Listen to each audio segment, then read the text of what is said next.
¿Cuáles son las perspectivas que vienen para 2021 para México, profesor? Hemos estado oyendo muchas noticias negativas, entonces bueno, siempre es bueno oír algo positivo. Platicábamos ahorita en el corte que a nivel global hay un ánimo, digamos, de sentir que las cosas van a mejorar, las vacunas ayudaron mucho. Platicaba yo la semana pasada en un programa, porque me preguntaban del tipo de cambio, de por qué se había, digamos, apreciado. Y les decía yo que tiene que ver mucho con las expectativas adaptativas y racionales que tenemos los agentes económicos. Entonces, cuando vemos que el panorama pinta bien, tendemos a generar muchas esperanzas, lo cual no es malo, pero tampoco es muy bueno ser demasiado optimista porque genera, por ejemplo, en el caso de ahorita con las vacunas, nos dijeron que había vacunas ya del 95%, la gente salió, se quitó el cubrebocas, se destrampó y ahorita vean ustedes el semáforo cómo está, precisamente porque nos fuimos con las expectativas. Una cosa es que esté la vacuna y otra es que no las pongan, son dos cosas distintas. Entonces, bueno, las perspectivas para la economía, voy a empezar mexicana, son muy positivas. Hizo su revisión, por ejemplo, Berkeley, una de las principales empresas que hacen estos análisis sobre el riesgo país, y hablaba de que México, bueno, mejora su caída. El pronóstico de caída para México había llegado hasta el 12%, y había quien hablaba de un 18% para este año. CEPAL manejaba un 10%. Berkeley dice que no, que vamos a caer solo el 8.8%, y que de hecho el crecimiento económico del otro año ya va a ser positivo y va a estar en los números del 4.5%, ¿no? De acuerdo a sus cálculos. Lo mismo pasa con OCDE. OCDE nos habla de una mejoría hasta del 6% el próximo año, 3.6% el próximo año. Fondo Monetario también está muy optimista. Entonces, en general, las expectativas con la vacuna son muy, muy positivas porque la gente tiene las esperanzas en que la vacuna va a ser la solución y va a permitir volver a las actividades normales. En realidad, yo te digo, bueno, yo me sostengo en el pronóstico de la caída de este año a 9.5 a 10. Siento que sí va a estar más fuerte, sobre todo por este último trimestre, que hay estados que están en rojo y hay unos que se están acercando mucho a rojo y han obligado a confinamiento, y eso va a impactar, seguramente va a impactar. Creo que va a ser positivo el año que viene, pero también creo que las expectativas no son tan halagueñas. O sea, ellos hablan de la recuperación a niveles de producción previos a pandemia para el 2022-23. Yo la verdad le calculo por ahí del 24-25. Banxico había hecho un pronóstico muy, muy pesimista que hablaba de 10 años de recuperación. No creo que sea tanto, pero tampoco creo que sea mágico como lo señalan ahorita los pronósticos. Sobre todo porque por unas cuestiones que están, digamos, muy claras. Una lo mencionaba ahorita. El problema que tiene México es que tiene que trabajar mucho en la cuestión de la desigualdad de los ingresos, que lo mencionábamos. Eso del salario mínimo ayuda, pero si no hay medidas contracíclicas que apoyen al empresario es muy complicado porque le estamos cargando la mano a ellos. Hay mucha desprotección social y trabajos vulnerables, es decir, la gente no tiene una seguridad social como tal. También está el cambio que se hizo en la cuestión del outsourcing ayuda en parte, pero por otro perjudica porque mucha gente va a perder el empleo. O sea, ahí es un tema delicado también que en otra ocasión podremos platicar. El trabajo también es vulnerable con respecto a que la gente, tenemos altos niveles de cualificación, es decir, nuestra gente está preparada, pero la mayor parte de la gente preparada no está, digamos, está subempleada, está trabajando en empleos mal pagados y digamos, no está poniendo su capacidad en donde debe de estar. Ese es un punto importante. El 70% de la población mexicana está fuera de la educación superior. Ese es otro dato, digamos, muy lamentable que tenemos que ir trabajando y mejorando. Y otra cosa que es importante señalar es el gran peso que tiene para la economía mexicana los servicios. Los servicios son importantísimos y con la pandemia y el confinamiento precisamente es en los servicios donde golpeó más. El 65% de la generación del PIB en México se compone de empresas de servicios. El caso de México es uno de ellos. Lo mencionábamos también previo al programa, lo platicaba yo con César, que de las empresas de la tasa de mortalidad más grande de negocios estaba Quintana Roo y luego segundo lugar Baja California Sur, porque concretamente nosotros dependemos del sector turismo.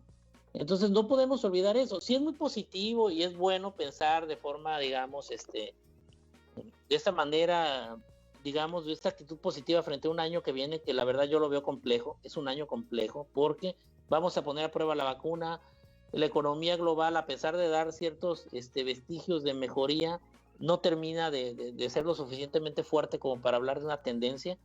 Entonces, bueno, hablo de un año mejor que pero yo la verdad, y esto lo digo yo, claro, para que la gente no se ponga loca en casa, yo creo que el 2021 va a ser como una segunda parte del 20, pero digamos más ligerita.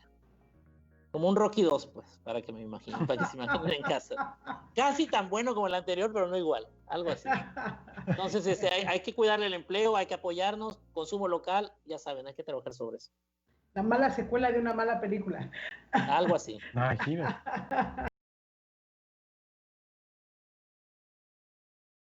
¿Cómo podría moverse la economía? Es decir, ¿cómo va a afectar esta aplicación gradual de la vacuna a los procesos económicos? Bueno, empieza la vacunación, ya vimos el esquema, va a empezar por sector salud. Entonces sirve de alguna manera, me preocupan dos cosas, sirve de referente, pero me preocupa que si no funciona le va a pegar a los trabajadores del sector salud, que son importantísimos para nosotros. Pero supongamos que todo salga como lo tenemos esperado y que no haya complicaciones. Seguramente va a ser de forma gradual. Y esto que menciona César es importante porque el esquema de vacunación va sobre edades vulnerables.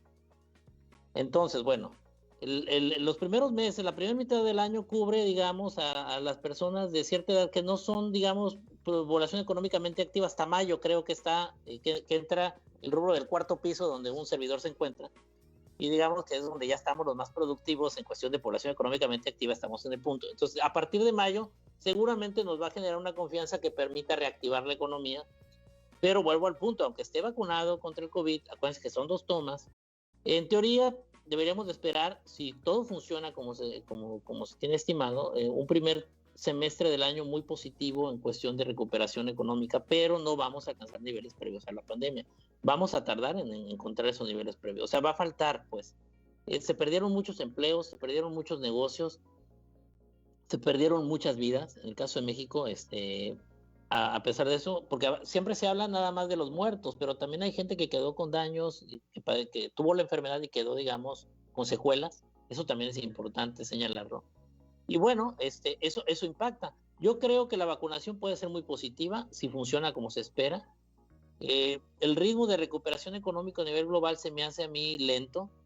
Siempre he mencionado de todos los escenarios que nos han manejado de una V, ¿se acuerdan que iba a ser rápido y que ahora con los resultados del tercer trimestre el gobierno cacaraqueó de tener V, luego se habló que en Europa era la W y siempre he manejado yo que para nosotros, para algún grupo de economistas por ahí, llámenos de derecho, no sé, pero somos de la idea de la L invertida.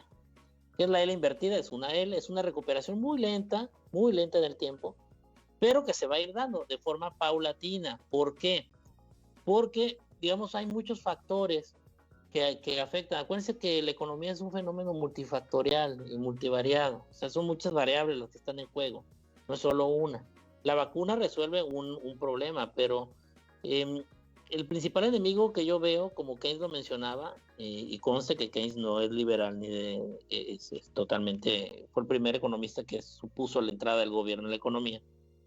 El enemigo es la preferencia por la liquidez. ¿Qué es esto? Vencer el miedo de la gente a sacar su dinero que por miedo tiene guardado para reactivar la economía. Eso es lo que tenemos que hacer. Y en una economía, por ejemplo, como la mexicana, donde no hay mucho dinero porque hubo una contracción muy fuerte, tenemos que incentivar aún más eso. Creo yo que las perspectivas pueden ser muy positivas con la vacuna, sí, solo si todos tomamos conciencia de nuestro papel preponderante, que es en el incentivar por un lado el consumo y por otro lado lo que viene siendo la inversión, es decir, animarnos también a la inversión. Y ahí esperemos nosotros, yo casi estoy seguro que el gobierno federal se va a poner las pilas el siguiente semestre. No estoy diciendo que esté vinculado a la elección, pero algo me dice que va a empezar a tomar medidas de corte anticíclico para apoyarnos porque nos quiere mucho. No por interés, sino porque nos quiere de verdad y quiere mejorar al país. Yo por ahí lo veo. Ese es mi...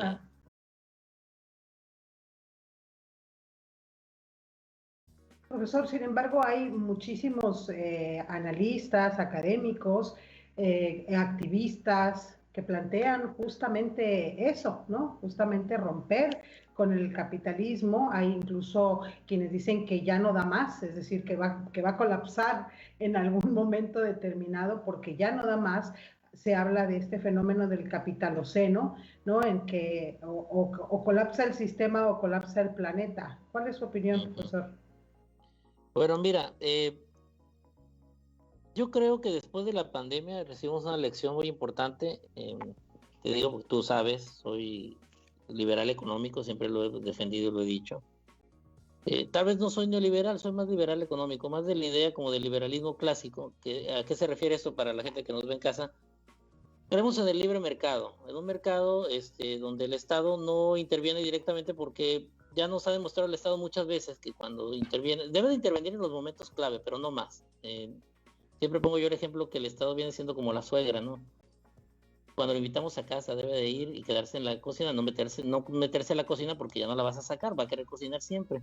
Lo mismo pasa con el Estado, lo dejas entrar toda la economía y se mete la economía y no va a salir y te va a manejar todo, te va a manejar precios, o sea, ya el mercado pierde sus características básicas. Sí creo yo que la lección del COVID para el modelo capitalista es el siguiente, es un modelo, nos acerca a un modelo capitalista, yo siento, más que vaya a morir como tal, porque no creo que haya otro que lo vaya a suplantar, yo creo que nos va a llevar a un capitalismo más consciente. ¿A qué me refiero con esto?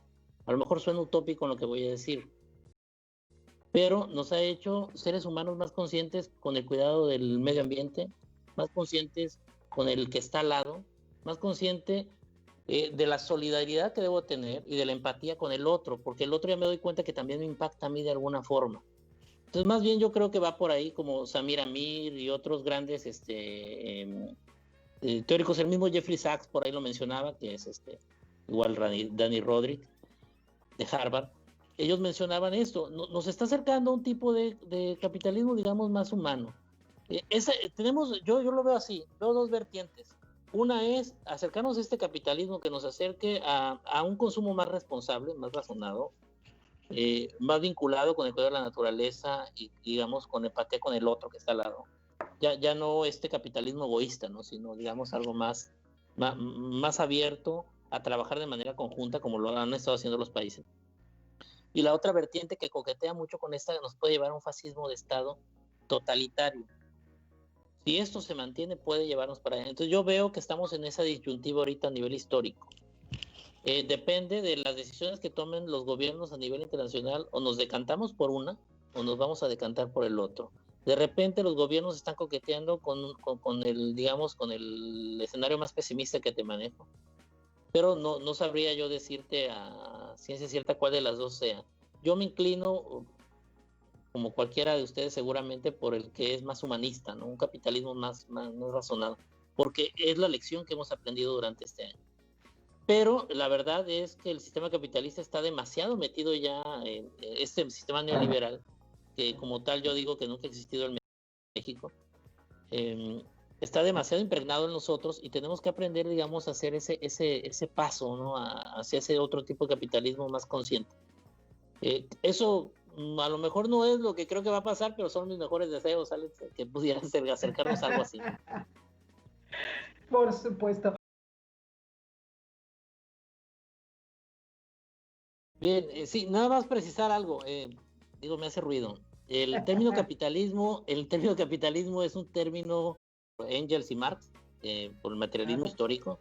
Nosotros, los que somos liberales económicos, ese es el término que debe ser, es liberalismo económico, no capitalismo. Pero bueno, digamos, ahí es la discusión sobre cuestiones de términos, ¿no? Para nosotros el liberalismo económico sigue siendo, como lo hemos mencionado, digamos, la mejor vía de momento para digamos desarrollar económicamente las naciones.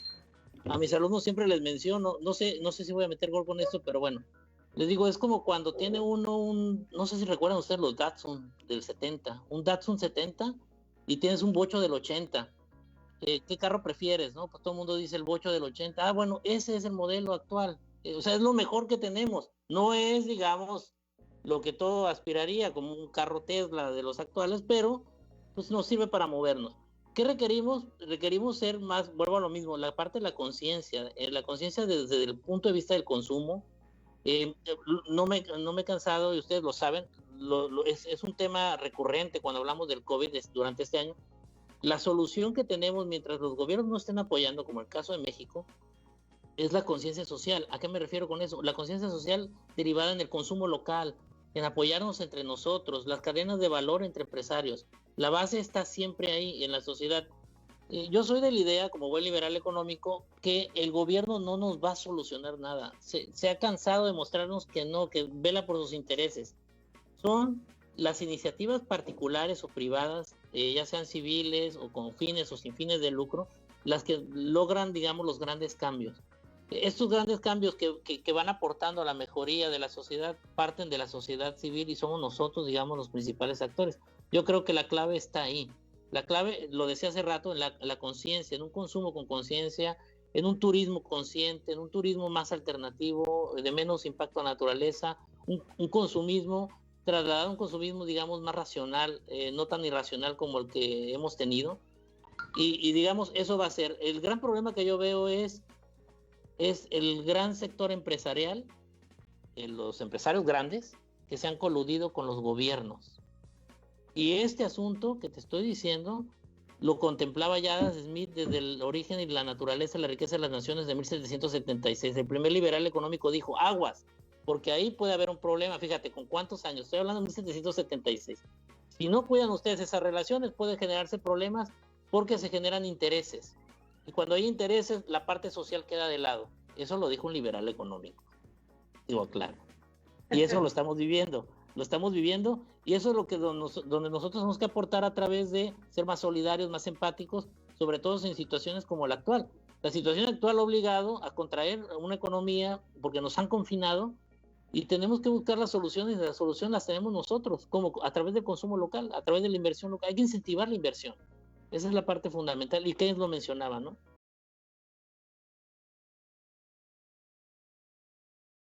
Sí, brevemente, bueno, el panorama para el próximo año puede ser positivo.